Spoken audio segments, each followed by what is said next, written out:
자, 교재 13페이지 가시고요. 재산관리를 보시겠습니다. 자, 재산관리 제도라고 하는 것은요, 재산관리를 할 수 없을 때에 적용되는 제도죠. 따라서 외국에 있다 해도 재산에 대해서 관리하고 있었을 때는 혹은 법정 대리인 등이 있어가지고 그분들을 통해서 충분히 문제없이 관리를 하고 있었을 때는요, 해당하지 않습니다. 그리고 자연인에 한정되는 것이기 때문에 법인 같은 경우는 부재자의 개념에 포함될 수가 없다. 14페이지 가신 다음에 항상 이 부분에 대해서 문제 풀 때는 재산관리인 을이라고 했을 때 을이 법원에 의해서 선임된 경우하고 갑에 의해서 선임된 을의 경우를 꼭 구분해라. 먼저 법원에 의해서 선임된 재산관리인은 법정 대리인이지 임의 대리인이 아니고요. 갑하고 을은 법정 위임 관계에 있고요. 성간주의 의무를 지기 때문에 자기 것과 동일한 주의 의무를 지는 게 절대 아닙니다. 2번입니다. 원래 대리인이 존재해도 본인 갑도 당연히 여러분들 법률 행위를 하는 것이 허용돼요. 대리인만 할 수 있는 게 아니고 대리인도 할 수 있는 거고요. 3번과 4번은 잘 비교하셔서 법원에 의해서 선임된 재산관리인 을 같은 경우는 보존행위라든지 이용 계량 행위까지는 법원의 심판 없이도 허가 없이도 할 수 있죠. 그럼 시험 문제에서 보존, 이용, 계량 행위를 법원의 허가를 얻어야 한다 하면 틀린 질문입니다. 허가 없이도 할 수 있어요. 반면 비교해서 처분행위의 경우는 허가가 필요한데 민법 총칙에 있는 허가는요, 전부 다 사전, 사후 다 가능합니다. 그래서 먼저 처분행위를 해놓고 사후에 추인의 방식으로서 허가받는 것도 허용되고요. 그 다음 재산관리인 을이 허가를 받지 않고 처분행위를 했을 때는요, 허가를 받지 않았을 때는 무건대리에 의해서 무효고요. 더 나아가서 허가가 있었다 해도 제도의 취지를 고려했을 때 부재자 갑을 위하는 범위로서 한정됩니다. 한정되는 것이기 때문에 본인 갑과 아무 관계없는 제3자 병의 채무를 담보하기 위해서 담보권 따위를 설정했을 때는요, 그냥 처음부터 무효가 되는 거다. 5번입니다. 법원의 처분 명령 등에 대해서 별도의 취소가 없었을 경우는 재산관리는 종료하지 않습니다.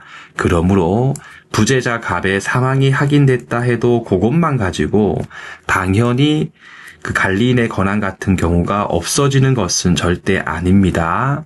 자, 이랬을 때 이제 비교해서 거의 자주 출제되진 않는데 판례에 대해서 좀 비판이 많은 내용이기 때문에 암기가 필요한데, 실종 선고가 확정되면 지위도 종료한다는 취지로 판례가 판시한 적이 있거든요.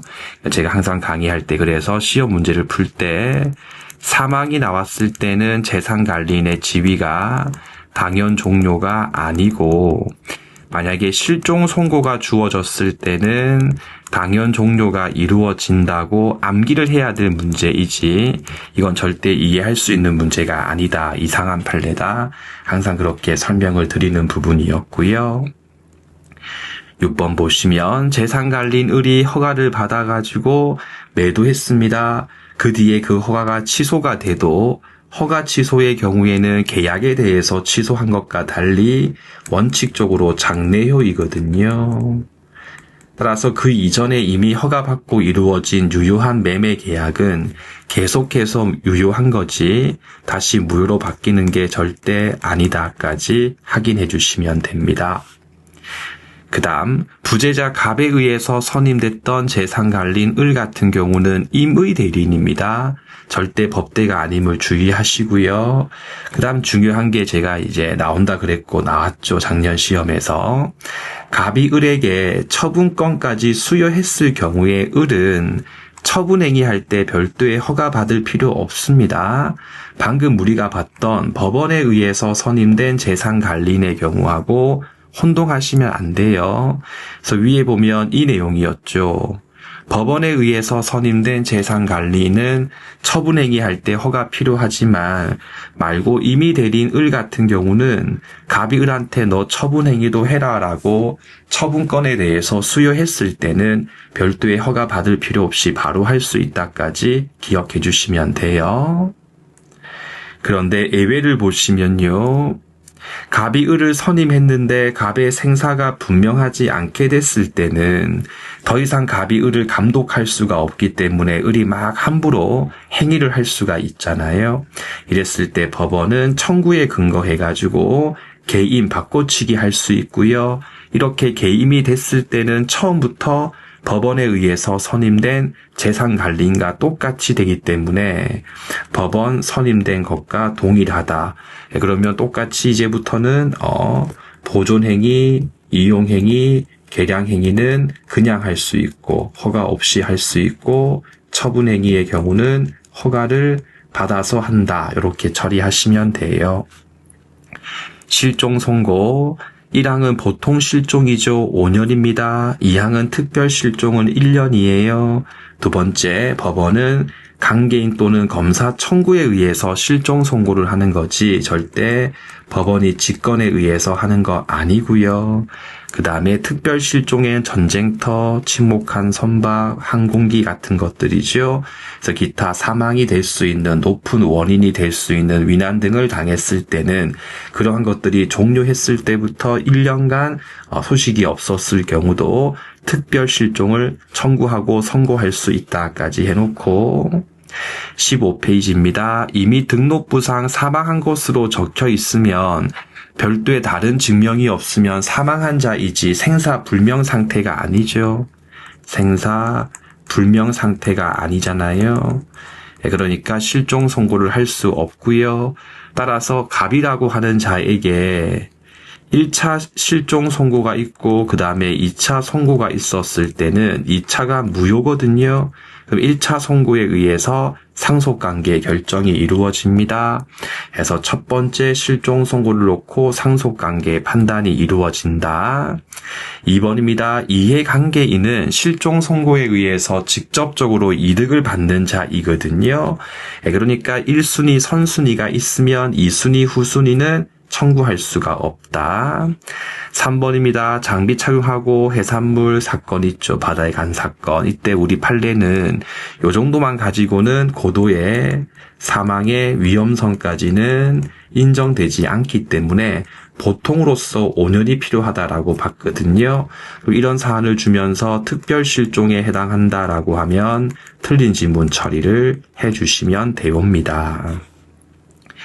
효과입니다. 실종 선고가 있었을 때는 소급해서 실종기간 만료 시 사망 간주입니다. 그럼 시험 문제에서 실종 선고 시라고 하면 틀린 지문이고요. 간주니까 추정이라고 했을 때도 틀린 지문 처리하시면 돼요.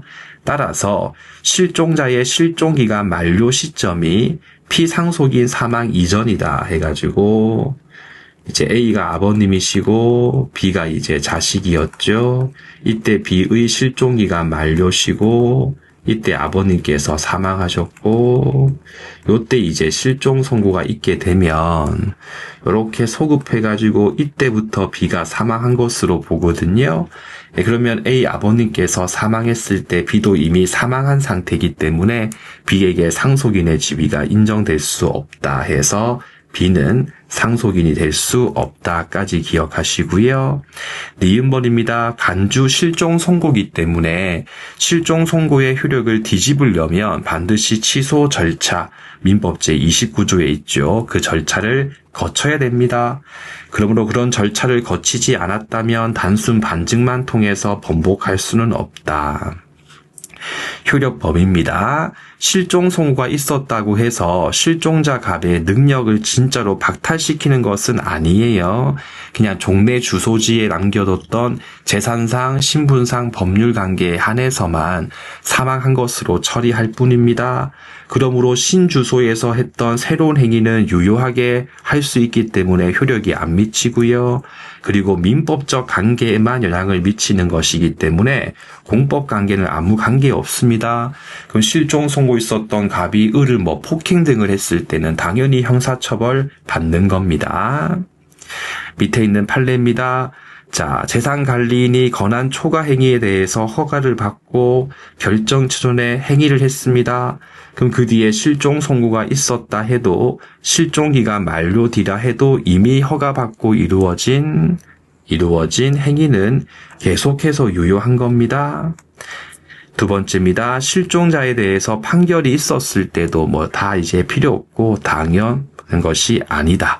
그럼 시험 문제에서 실종 선고가 있게 되면 판결이 당연 무효가 된다 하면 틀린 질문이구나. 이제 이 정도만 기억하시면 되고 굳이 제가 했던 그 민소법상 내용까지 지금 와서 공부할 필요까지는 없다. 다음에 실종 선고의 취소에 대해서 보시겠습니다. 실종자 사실, 생존 중 사실, 혹은 실종기간 만료 시하고 상이 서로 다른 때에 사망한 사실의 증명이 있었을 때는 본인이 여기 있죠 해서 본인은 실종 선고 취소 청구에는 있지만 비교 실종 선고 청구에는 본인이 있을 수가 없죠. 본인이 법원 가서 자기에 대한 실종 선고를 구할 수는 없으니까요.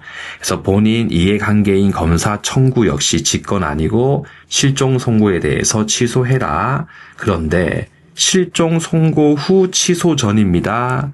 중요한 게 실종 선고 후죠. 실종기간 만료 후 아닙니다. 실종기간 만료 후가 아니라 실종 선고 후에 선의로 한 행위의 경우는 효력에 영향을 미치지 않는다. 2항입니다. 실종 선고에 대해서 취소가 있었을 때 실종 선고 직접 원인으로 취득한 자 해가지고 상속인 혹은 유증받은 자 혹은 보험금 보험 수익자 이런 분들 같은 경우는요. 선의였을 때는 현존 그죠? 악이었을 때는 받은 이익에 이자에 손해까지 다 붙여서 돌려준다까지 확인하시고 특히 조심할 게 선의인 경우에도 현존 이익이 있으면 돌려줄 의무가 있어요.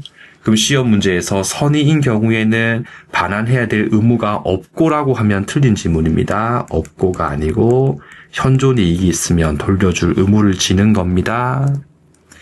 해서 1번 생압만 가지고 바로 효력이 없어지는 게 아니고요. 이러한 절차가 필요해요. 따라서 실종자 갑의 사실이 확인돼도 실종 선고 취소 없이는 이미 이루어진 상속관계를 부정할 수 없고요. 이번에 실종 선고를 할 때는 공시채구가 필요해요. 근데 실종 선고 취소의 경우는 그런 거 할 필요 없다까지 비교 정리하시면 되겠습니다. 다음에 16페이지 가시고 법인의 설립을 보실게요. 사단법인을 만드시는 분은 다음 각호의 사항을 기재했던 정간을 작성하고 기명 날인해라. 목명, 사자, 이사존. 마지막에 있는 6호, 7호의 경우에는 재단법인의 경우는 중용되지 않는다까지 기억해 주시고 설립해 보시니까 서면이 필요하니까 요식행위입니다. 허가받고 3주간 낸데 법인 파트에서 뭔가 기간에 대해서 물으면 전부 다 3주간 냅니다. 3주간 내에 설립 등기함으로써 성립을 한다 해서 설립 등기 이외의 법인 파트에 있는 등기는 대항요건 등기에 불과해요. 해서 설립 등기의 경우는 성립요건이고 성립요건 등기이고 이거 말고 청상 종결 등기, 정간에 의한 이사 대표권 제한 등기, 이사의 변경 등기 같이 설립 등기 이외의 모든 등기는 대항요건 등기에 불과하거든요. 따라서 이사의 변경 등기도 설립 등기가 아니니까 성립 요건이 아니고 이거에 불과하다까지 꼭 기억해 주시고요. 대항요건. 2번입니다. 법인의 정가는 자치법규에 해당합니다. 법규. 따라서 총회 결의를 통해서 우리 이 법규 정간 내용을 이렇게 해석하자라고 결의했는데 그것이 정간의 규범적 의미와 다르다면 효력이 없습니다. 니은번입니다. 임의적 꼭 쓸 필요 없는 사항인 경우라 해도 일단 정간에 기재를 했을 때는 기재하고 난 뒤에는 필수적 기재사항과 똑같은 효력을 가지는 거예요. 따라서 나중에 그 정관 변경을 하고자 할 때는 그냥 할 수 있는 게 아니고요. 변경 절차 거쳐야 하거든요. 절차 없이는 변경할 수 없다. 뒤에 나오지만 민법 제42조 등에 의해서 주무관청의 허가 등이 필요하다 해서 이런 절차를 거쳤을 때 바꿀 수 있습니다. 재단법인을 보시면 설립행위는 상대방 없는 단독행위입니다. 그럼 상대방 있는 의사표시는 효력 발생 시기에 대해서 민법 제111조 제1항이 적용되기 때문에 도달주의가 적용이 되죠. 그 상대방 없는 단독행위의 경우는 표백주의이기 때문에 외부의 의사를 표시하면 되지 상대방이 없기 때문에 도달까지는 필요 없음을 꼭 기억하시고요. 착오에 의해서 만들어 쓰는 당연하게 상대방 없는 단독행위도 법률행위에 해당하기 때문에 109조에 근거해가지고 취소할 수 있고요. 3번 방금 했죠. 목명사자 2, 4조 제일 끝에 있는 6호 7호의 경우는 재단법인의 경우에는 준용되지 않습니다.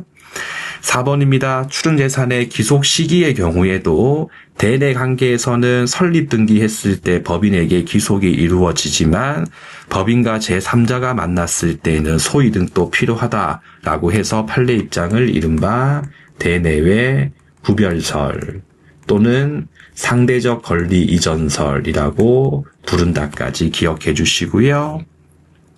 5번입니다. 정관의 보충, 재단법인은 우리 사회에서 유익한 단체에 해당하기 때문에 우리 민법은 가급적이면 설립을 유도하고 가급적이면 없어지는 것을 막고자 하거든요. 그래서 설립자가 명칭, 사무소, 이사 등의 방법을 정하지 않고 사망했다. 즉 무슨 말이냐? 가장 중요한 목적과 자산은 정했고 나머지 이런 것들을 정하지 않고 사망했을 때는 주무관청이 아니고 법원이 나머지 내용을 보충해가지고 재단법인을 설립시킬 수가 있습니다.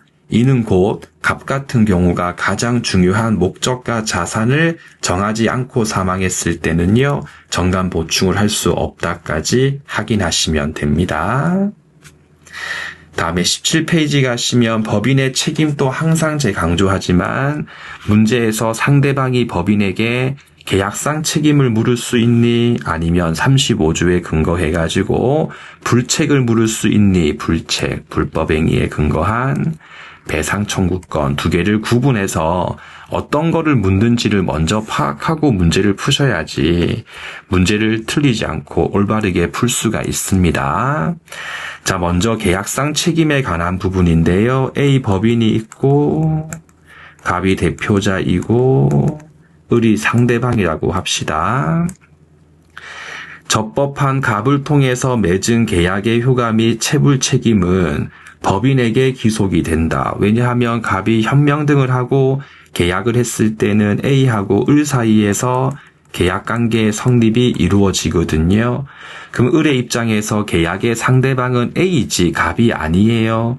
그러므로 계약상 책임이나 계약상 체불 책임 같은 경우는 A 법인한테만 인정되는 거지.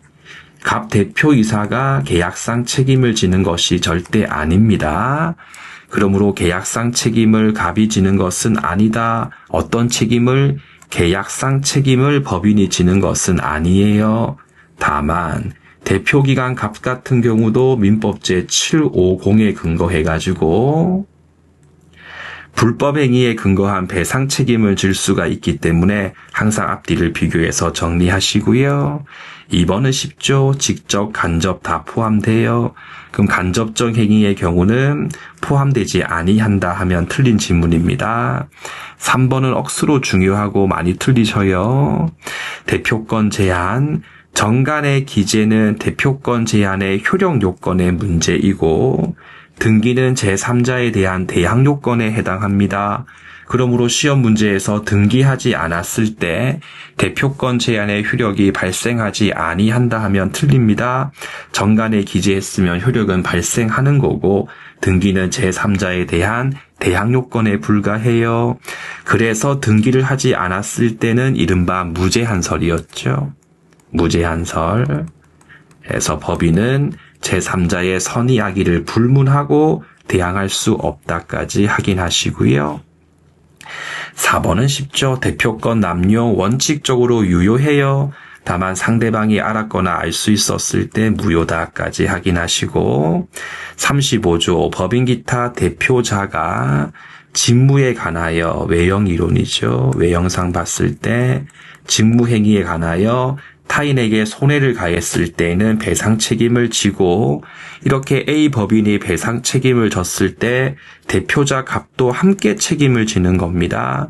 그럼 갑을 책임을 못하기 때문에 같이 책임을 지는 거고 2항 법인의 목적 범위 외의 행위로서 타인한테 손해를 가해서 A 법인이 1항상 책임을 지지 않았을 때는 피해자 을을 보호하기 위한 차원에서 창성 집행했던 사원들도 연대해가지고 함께 배상 책임을 진다까지 기억해 주시고요.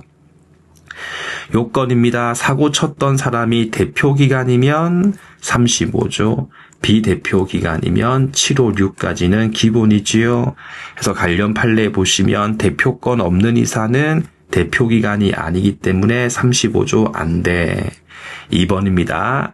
등기 여부가 중요한 게 아닙니다 해서 실질적으로 법인을 운영하면서 사실상 대표자도 35조에 있는 대표기관에 포함이 되거든요. 그러니까 동조 책임을 법인이 질 수 있다. 이번에 보시면 외형에 의해서 판단이 이루어지죠.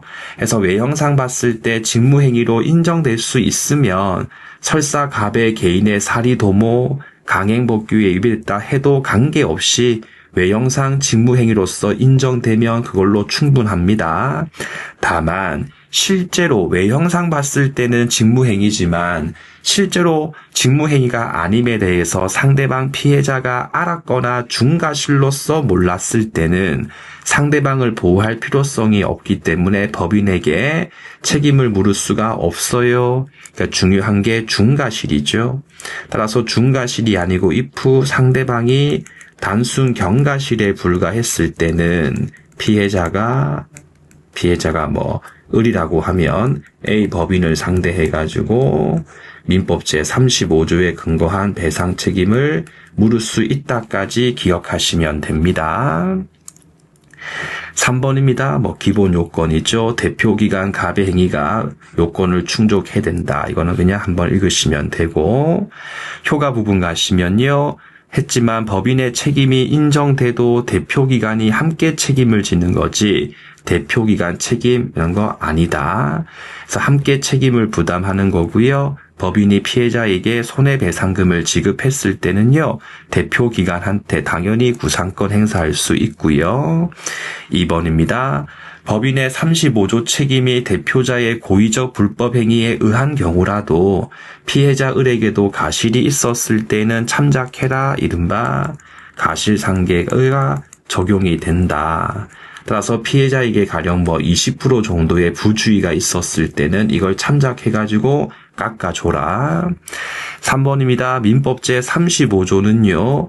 법인 같은 경우가 대표자 선임 감독의 주의를 다했음을 증명해도 책임을 면할 수가 없는 것이기 때문에 요거하고 차이를 보인다까지 기억하면 되는데 요 자체가 이제 사실은 채권법상 내용이기 때문에 요 앞에 있는 거 35조의 경우에는 면책 가능성이 없다 정도만 기억하셔도 시험 붙는데 아무런 지장이 없으실 겁니다.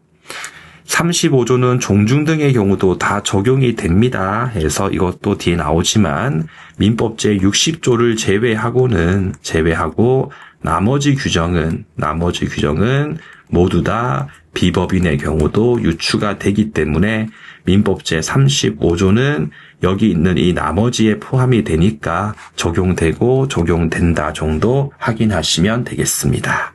다음에 법인의 기간에 대해서 보시겠습니다. 이사는 반드시 두어야 되기 때문에 필수죠. 필수. 그리고 이사 같은 경우는 외부에서 이 법인의 이사가 누구인지에 대해서 확인할 필요성이 있기 때문에 이사의 성명과 주소는 등기사항에 해당합니다. 반면에 감사는 둘 수 있다기 때문에 임의에 불과하고요. 감사는 대표기관이 아니기 때문에 외부에서 감사가 누구인지 알 필요 없으니까 등기사항이 아니니까 잘 비교하시고 2번입니다. 갑 이사하고 A 법인 사이는 일종의 위임과 유사하죠. 따라서 언제든지 해지할 수 있고 해임을 할 수 있거든요. 위임에 있는 위임법 제689조인데 이것도 강행 규정이 아니고 임의 규정에 불과합니다. 따라서 그 정간에 A 법인 정간에 해임 사유에 대해서 규정이 있었을 때는 다른 별도의 사유가 없으면 거기 있는 사유가 있었을 때 해임할 수 있는 거고 거기 없는 사유 가지고는 해임할 수 없다까지 꼭 기억해 주시고요. 밑에 관련 판례 보시면요. 이른바 법인의 이사는 일방적 사임의 의사표시, 일방적이니까 그만둘 때 법인 측의 승낙 같은 것들은 필요 없습니다. 불효. 따라서 도착하면 바로 효력이 발생하기 때문에 별도의 승낙 필요 없고요. 그리고 항상 의사표시는 상대방한테 도달한 이후에는 상대방의 동의 등이 없었을 때에는 함부로 철회할 수가 없습니다. 3번입니다. 이사는 원칙적으로 자신이 대표권 행사하는 것이 원칙인데 정간 또는 총회 결의로 금지하지 아니한 사항의 경우에는 특정된 행위를 타인한테 맡길 수 있는데 특정된 행위까지만 맡길 수 있습니다. 따라서 포괄적으로 일을 맡기는 것은 할 수가 없거든요. 그래서 갑이 을한테 포괄적으로 일을 맡겨서 을이 뭔가 일을 처리했을 때는 처음부터 무효이기 때문에 법인에게 계약의 효력이 미칠 수가 없다까지 확인하시면 되고요. 이러한 법리는 똑같습니다. 비법인의 경우도. 다음 이사는 성간주의 의무를 지고요. 니은번이 중요합니다. 이사가 여러 명 있었을 때 정간에 별도의 규정이 없었을 때 대내 사무 처리는 이사의 가반수로서 사무 집행을 하는 겁니다. 가반수 비교해가지고 밖에 나가서 대표 행위를 할 때는 정간에 별도의 정함이 없으면 원칙적으로 각자 대표이기 때문에 대표 행위하고 대내 사무 집행의 경우를 잘 구분해가지고 문제를 풀어주시면 됩니다. 사원총회 결의권 편등이고요. 서면 대리인 다 가능하고요. 이것도 강행법규가 아니니까 정간에 다른 정함이 있으면 그에 의한다. 1번입니다. 사원총회는 사단법인의 필수기관입니다. 재단법인의 경우는 사원이 없기 때문에 사총이 있을 수가 없고요. 그리고 최고 의사결정기관 두뇌에 불과하기 때문에 대표권까지는 없습니다. 소집입니다. 1주간 전에 미리 발송해야 되는 거예요. 그리고 정간에 다른 정함이 없었을 경우라면 미리 통지했던 사항까지만 결의가 가능합니다. 따라서 총회 소집의 목적사항으로서 쓰지 않은 사항에 대해서는 전선 등의 별도의 특별한 사유가 없었을 경우는 그 쓰지 않은 부분에 대해서 결의를 했다 해도 그 결의는 효력이 없고요. 그리고 사단법인과 어느 사원의 관계사항에 대해서 의결하는 경우에는 예를 들면 A 법인이 있고 갑 사원이 있는데 갑 사원에 대해서 징계할 것인가 말 것인지에 대해서 결정하는 의결을 하는 경우에는 갑은 자기한테 유리하게 의결권 행사할 거기 때문에 공정성을 기대할 수가 없으니까 결의권을 박탈시키는 게 우리 민법이거든요. 따라서 밑에 판례 똑같이 관계사항에 대해서 의결하는 경우에 의사 정족수에는 포함이 되는 거고 의결권만 없으니까 결의 성립에 필요한 출석 이사에는 넣지 않는 거니까 두 개를 구분해가지고 정리를 해주시면 됩니다. 임시총회입니다. 총사원의 5분의 2 이상이 청구했을 때는 이사는 임시총회를 소집해야 되거든요. 다만 이 5분의 1이라고 하는 숫자는 정간에 의해서 바꿀 수 있긴 해요. 다만 최신 판례인데 임시총회의 권한을 박탈하거나 해치는 수준으로 요건을 무겁게 부과하는 것은 무효입니다. 그래서 예를 들면 그 감사 4명이 있었을 때 5분의 1 이상이 청구하고 감사 4명의 동의가 필요하다. 필요했을 때 그때 이제 임시총회에 대해서 소집할 수 있다고 해버리면 보통 감사들은 이사들이 이제 뽑고 친구기 때문에 자기 이사들 대표자한테 불리하면 동의 안 해주거든요. 이거는 이제 해치는 수준에 해당하기 때문에 처음부터 무효가 돼요. 그리고 정권사항이죠. 정관 변경은 총이고요. 3분의 2. 임의 해산도 총이고 4분의 3. 요거는 사원총회의 정권사항이기 때문에 절대 박탈시킬 수 없습니다. 해서 정관의 변경을 이사의 결의로 할 수 있다라고 했을 때는요. 이 정관 자체가 처음부터 무효기 때문에 의미가 없는 거고 정관 변경과 임의 해산 이 두 가지는 사원총회의 결의가 반드시 필요하다까지 기억하시면 돼요. 기타 부분에서도 1번과 2번 두 개를 놓치면 절대 안 되고 잘 구분하셔서 이사가 없거나 결혼 등이 있어서 생길 염려가 있었을 때는 법원이 임시이사를 선임하는 겁니다. 청구에 의하여. 특별대리인이 아니에요. 특별대리인 아니고. 말고 특별대리인은 법인과 이사 사이에 이익 상반되는 사항의 경우는 이사에게 대표권이 없습니다. 왜냐하면 이사가 자기한테 유리하게 대표권을 행사할 것이기 때문에 공정한 대표권 행사에 대해서 기대할 수가 없죠. 이 경우에 이제 특별대리인을 선임하는 거거든요. 임시이사 아닙니다. 근데 맨날 두 개를 섞어가지고 이제 틀린 질문 내고 있으니까 조심하시고 이때 이제 임시이사나 특별대리인 둘 다 법원이 선임하는 거지 주무관청이 하는 거 절대 아닙니다. 3번 감사는 둘 수 있음에 불과하니까 이사하고 비교하시고 4번 원칙적으로 양도등이 안 되는데 이것도 강행이 아니고 임의에 불과하기 때문에 정관에서 달리 정했을 때는 허용될 수 있다까지는 다들 아실 겁니다. 20페이지고요. 법인의 소멸입니다. 해산한 법인 같은 경우는 청산의 목적 범위 내에서만 권리 능력이 인정돼요. 그리고 청산에 관한 규정은 강행복규에 해당하거든요. 따라서 청산 목적 범위 밖의 행위를 했을 때는 처음부터 무효입니다. 그리고 2번입니다. 종결 등기가 된 게 중요한 게 아니에요. 따라서 등기가 됐다 해도 실제 청산 사무를 다 끝내지 못했을 경우라면 아직까지 법인으로서 존속하는 겁니다. 그리고 종결 다 했을 때는 또 3주간 내에 등기가 필요한데 법인 파트에서 기간에 대해서 물으면 다 3주입니다. 하고 3번은 이제 간단하게 해산 청산은 돈과 밀접하게 관련돼 있으니까 법원이 검사 감독하는 거고 산자가 붙었을 때는 법원이고 통상 일반적인 사무는 주무관청이 한다까지 두 개도 나눠가지고 간단하게 기억을 해주시면 좋을 것 같습니다. 밑에 이제 사단법인 볼게요. 사단법인의 정관 변경은요. 총사원의 3분의 2 이상이지요. 다만 정수의 경우 이 3분의 2라고 하는 것은 정관에 의해서 달리 정할 수 있다. 2번입니다. 정관 변경은요. 주무관청의 허가가 필요하고 허가 없었을 때는 무효입니다. 재단법인입니다. 재단법인의 경우는 원칙적으로 정관 변경 못하죠. 원칙적으로 타율적 단체이기 때문에 정관 변경이 허용되지 않는데 예외적으로 변경할 수 있는 방법을 미리 정했을 때는 바꿀 수 있고요. 이항 같은 경우도 별로 중요하지 아니한 명칭 같은 것들은 바꿀 수가 있다. 암기까지 하실 필요는 없고요. 똑같이 이 경우에도 중요하기 때문에 주무관청 허가가 필요하고 허가 없었을 때는 똑같이 효력이 없습니다. 46조 재단법인의 목적을 달성할 수 없었을 때는 해산 사유이긴 한데 굳이 없애지 말고 참작해가지고 목적 등을 바꿔가지고 계속 영속성을 보장해주는 게 우리 민법이다. 1번입니다. 기본물에 대해서 편입하는 것도 정관의 추가 기재가 필요하죠. 정관의 추가 기재.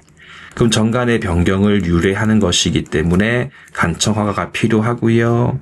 그리고 기본물에 대해서 담보권 설정 행위를 했을 때는 아직까지 나중에 경매가 된 게 아니기 때문에 정관의 별도의 정함이 없었을 경우는요.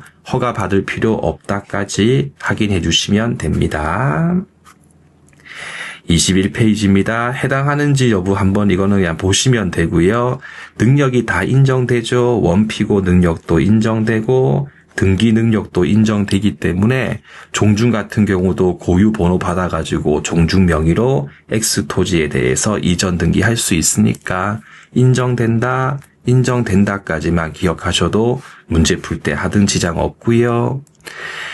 로마자 2번입니다. 민법제 6공조를 제외하고입니다. 그러니까 예외가 있으니까 혹시 유치하게 시험 문제에서 법인 파트에 있는 모든 규정이 비법인에게 유추가 된다 하면 틀린 질문입니다. 민법제 6공조를 제외하는 거니까요. 그래서 6공조 빼고는 전부 다, 그러니까 암기할 필요 없고 전부 다 유추가 된다 하면 되고요. 예외 부분 가시면요. 비법인의 경우에 정관에 의한 대표권 제한을 가했다 해도 처음부터 등기할 방법이 없기 때문에 6공조는 적용될 수 없고, 그럼 어떻게 할 건데, 상대방이 알았거나 알 수가 아니라면 유효하다. 즉 상대방이 선의이고 무가 실이면 유효한 거고, 상대방이 알았거나 알 수 있었다. 악의 또는 가실이 있었을 때는 무효 처리한다까지 기억하시면 되겠죠. 밑에 관련 판례 보시면 설계까지는 필요 없고요. 보증하는 행위는 단순 채무 부담 행위에 불과하지 총유물 관리 및 처분 행위에 해당하지 않습니다. 따라서 총의 결의가 없어도 원칙적으로 유효해요. 다만 방금 봤지만 상대방이 대표권 제한에 대해서 알았거나 알 수 있었을 때 무효다. 시험 문제에서 보증계약의 경우도 총유물 처분 행위에 해당한다 하면 틀린 질문입니다. 해당하지 않아요 해서 해당한다 라고 나오면 틀린 질문 처리를 꼭 해주시면 돼요. 그 다음에 총류에 해당하죠. 그럼 총유물 관리 및 처분은 또 나중에 우리가 물권법 가서 공부하겠지만 정관에 별도의 정함이 없었을 때는 민법제 276조 제1항에 근거해가지고 총의 결의가 필요하고요. 위반했을 때는 무효고요. 강행법규 위반에 의해서 무효기 때문에 상대방에게 선의 무과실 등이 인정돼도 표대 법리가 적용될 수가 없습니다. 2번 또 은근 잘 나와요. 해서 종중 A 종중 소유의 X 토지에 대해서 갑 같은 경우가 무효 등기를 갖췄을 때 말소 구하기 위한 소송을 제기할 때 첫 번째 A 명의로 총의 결의를 거쳐서 소송을 제기하거나 구성원 전원이 소송을 제기해야 되죠. 한번 끊으시고 해서 총류는 원래 지분이라고 하는 개념 자체가 없기 때문에 구성원 개인은 설사 그가 라고 하고 혹은 총의 결의가 있었다 해도 개인은 절대로 될 수가 없다까지 기억해 주시고요. 이렇게 무효 등기에 대해서 말소 청구하는 거는 총유물 보존행위에 해당하죠. 똑같아요. 해서 보존행위에 근거해가지고 소송을 제기할 때도 절대 구성원 개인은 될 수가 없는 것이다까지 꼭 기억을 해두시면 됩니다. 다음에 교회와 종중을 보겠습니다. 교회에 더 이상 분열은 인정 안 돼요. 탈퇴로서 처리가 이루어지죠. 해서 갑이 있고 을칙이 있었을 때 갑 목사 측이 탈퇴를 했을 때는 잔류 측 을이 이제 교회 건물에 대해서 총류를 하는 것이기 때문에 을 측이 교회 건물을 사용 수익할 수 있고 갑 측은 더 이상 사용 수익 못하는 게 원칙입니다. 그래서 원칙은 잔존. 근데 갑 측이 3분의 2 이상이었을 때는 정통성이라고 하는 게 갑한테 인정되기 때문에 그때는 갑 측의 충주물이다까지 확인하시고 3분의 2 이상입니다. 사법시험 문제인데 4분의 3 이상이라고 하면 틀린 지문 처리하시면 돼요. 정관 변경에 준하기 때문에 3분의 2 이상이다. 종중 가시면요. 후손이 생기면 그냥 생기는 거기 때문에 특별한 조직 행위 같은 거 필요 없습니다. 그리고 고유한 의미의 종중 같은 경우는 종중원의 신분 같은 것들에 대해서 박탈시킬 수가 없고요. 탈퇴도 할 수가 없습니다. 제가 이제 이 부분에 대해서 그 전범위 모의고사 문제 풀 때 강조했지만 교회하고 여러분들 혼동하시면 안 돼요. 종교는 선택할 수 있기 때문에 탈퇴할 수 있죠. 탈퇴할 수 있다. 근데 종중 여러분들 그런 성질이 아니기 때문에 탈퇴할 수 없고요. 똑같이 분열도 인정될 수가 없는 거다. 3번입니다. 4년 전에 했던 종중총회 결의가 절차에 하자가 있어가지고 무효였거든요. 근데 4년 뒤에서 다시 만나서 적법하게 소집해가지고 야 우리 그때 옛날에 했던 그 결의를 다시 유효하게 효력을 인정하자라고 추인하게 되면 처음부터 효력이 인정된다까지 확인하시면 되겠습니다. 권리의 객체 부분 가시면 물건의 의 유체물하고요. 관리할 수 있는 자연욕도 물건에 포함돼요. 사람의 인체는 물건이 될 수가 없어요. 다만 이제 특수하게 봐가지고요. 제사 모시는 분에게 승계가 될 수가 있는 겁니다. 유체유골은. 한 다음에 밑에 있는 판례 중요합니다. 자, 공동상속인 A하고 첫째, B, 둘째, C 사이에서 협의가 안 됐을 때는 과거의 경우는 아들이 먼저고 아들이 없었을 때 딸이었거든요. 근데 이제 판례가 변경돼가지고 아들, 딸이 뭐가 중요하냐? 첫째, A로 보는 게 판례 입장이다. 더 나아가서 이게 현재 조리이지 간습법이 아닙니다. 해서 최근에 그 변호사 시험 문제에서 요렇게 보는 게 현재 간습법이다라고 해가지고 틀린 지문 출제를 했었거든요. 그러니까 제가 한 번씩 모의고사 문제 출제하면 이런 걸 되게 유치하다고 하는 그런 분들도 가끔씩 있는 걸로 알고 있는데 유치한 게 아니에요. 모르니까 유치해 보이는 겁니다. 3번 보시면요. 뒤에 배울 거 있죠. 유동집합물의 경우도 특정성이 인정되면 해서 다른 물건과 구분할 수 있는 구분 가능한 특정성이 인정되면 한 개로서 인정해주고요. 4번은 간단하게 대체물인지 아닌지는 객관적 그 물건의 성질, 특정물인지 아닌지는 의사, 주관적 합의를 통해서 결정한다. 다음에 동산입니다. 토지와 건물 정착물이 부동산이고 그 외는 다 동산에 해당하죠. 다 아시는 거 건물이 되려면 최소한 기둥, 지붕, 주벽까지 필요하고요. 완성된 건물은 토지에 절대 부합하지 않습니다. 그래서 완성된 건물의 경우는 땅과의 관계에서 그냥 독립된 별개의 물건이지 부합물 아니에요. 부합물 아니고 종물도 아닙니다. 뒤에 나오겠지만 따라서 토지에 설정된 저당권의 효력은 건물에 안 미치고 민법 제358조 할 때 다시 한번 보게 될 겁니다. 그 다음에 수목을 보시면요. 임모법에 의해서 등기했거나 간습법상 명의 방법을 갖췄을 때는요. 독립된 물건이 돼버립니다. 그래서 임모법에 의해서 등기했을 때도 토지의 일부가 아니고 독립된 물건이 되므로 토지의 소유권을 취득했다고 해서 당연히 임모까지 함께 하는 것은 아니고요. 똑같이 간습법상의 명인 방법을 갖췄을 때도 독립한 물건이 되기 때문에 토지와 분리해서 처분하는 거 가능해요. 그런데 명인 방법에 의했을 때 저당권 설정은 안 되죠. 명인 방법은 울타리 치고 편말 세우는 거니까 이건 안 되는 거고 비교해가지고 양도담보 설정은 가능하죠. 양도담보는 가능하다까지 정리해 주시고 2번 또 이제 갑당이 있었습니다. 을이 아무것도 없이 나무를 심었을 때는 나무가 토지에 부합돼 버리기 때문에 땅 주인 갚게 되는 거고 말고 나무 심었던 을 같은 경우가 임차권 등을 가지고 나무를 심었을 경우는요. 또 추후에 물권법 때 보겠지만 토지에 부합되지 않기 때문에 나무 심었던 을 소유가 된다까지 기억해 주시고 여러분들이 수목하고요. 그 다음에 농작물의 경우도 절대 두 개를 혼동하시면 안 되고 두 개 잘 구분하셔요. 농작물의 경우는 위법하게 즉 아무런 토지에 대해서 건원 등이 없이 경작 재배를 했다 해도 성숙했을 경우라면 경작자 우선주의를 취하는 게 판례 입장이기 때문에 농작물을 심어서 키웠던 을 소유가 되는 겁니다. 기타 부분 가시면 천연가실, 미분리, 사과나무 열매에 매달려 있는 열매도 창호지로 방법을 갖췄을 때는 독립한 물건이 될 수 있고요. 이번 또 금전의 경우는 점유하는 곳에 소유가 있잖아요. 따라서 소물청은 절대 행사할 수 없고 741750으로서 처리가 될 뿐이다.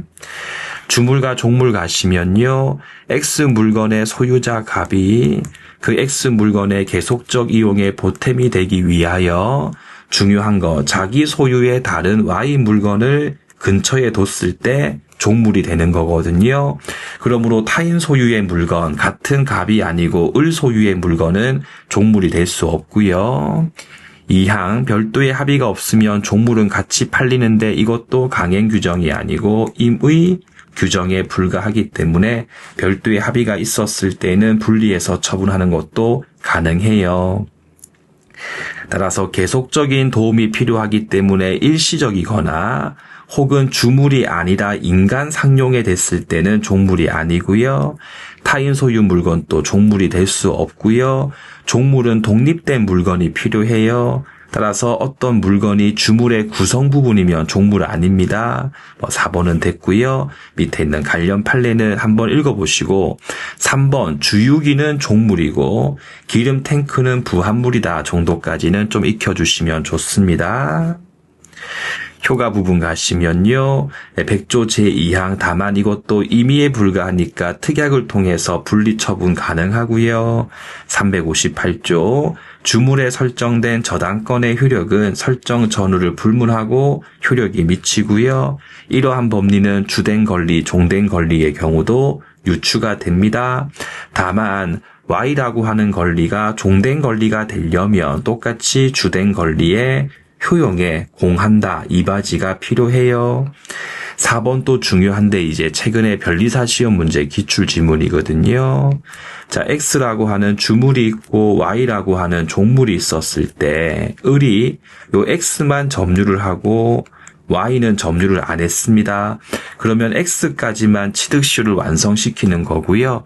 그 취득시효 완성의 효력은 Y까지는 효력이 미치지 않기 때문에 종물까지 함께 취득시효의 효력을 미치게 하려면 둘 다 점유한 사실이 필요하다까지 기억하시면 되겠습니다. 그 밑에 천연가실은 산출물이고요. 법정가실이 물건의 사용 대가거든요. 맨날 두 개를 섞어가지고 이제 틀린 지문 출제하고 있으니까 두 개 잘 구분하시고, 그리고 천연가실은 분리하는 때 자에게 기속되고 법정가실의 경우는 존속기간 일수 비율인데 이것도 강행법규는 아니고 임의에 불과하기 때문에 별도의 합의가 있으면 달리 정할 수 있고요. 3번입니다. 법정가실인가 아닌가인데 임대료는 건물 물건의 사용 대가니까 해당해요. 근데 임금, 입장료 같은 것들은 물건의 사용 대가가 아니기 때문에 법정가실에 해당하지 않습니다. 요 4번은 사실은 채권 강론 내용이고 해서 이제 사실은 90점 이상용입니다. 해서 제가 마무리 때 할 내용은 아니니까 한번 읽으실 분들 읽어주시면 되는데 결론만 한 번 더 할까요? 갑이 을에게 X 건물을 매도했는데 아직 갑이 을한테 목적물을 인도 안 했을 때 생기는 가실은 원칙적으로 매도인 갑한테 속해요. 다만 예외적으로 매수인 을이 매매 대금을 완납했을 때까지도 가실과 이자를 둘 다 매도인 갑한테 줘버리면요. 이중이득을 취득하는 거거든요. 그래서 매수인 을이 매매 대금을 완납했을 때부터는 매수인한테 속한다. 그럼 시험 문제 풀 때 완납이란 말이 없었을 경우에는 원칙에 대해서 묻고 있는 거니까 매도인 갑, 매매 대금에 대해서 완납했다는 말까지 주어지게 되면 매수인 이렇게 구분해서 문제 푸시면 또 쉽게 푸실 수 있으실 겁니다. 요만큼 하고요. 또 10분만 쉬었다가 그 다음 내용 보도록 하겠습니다.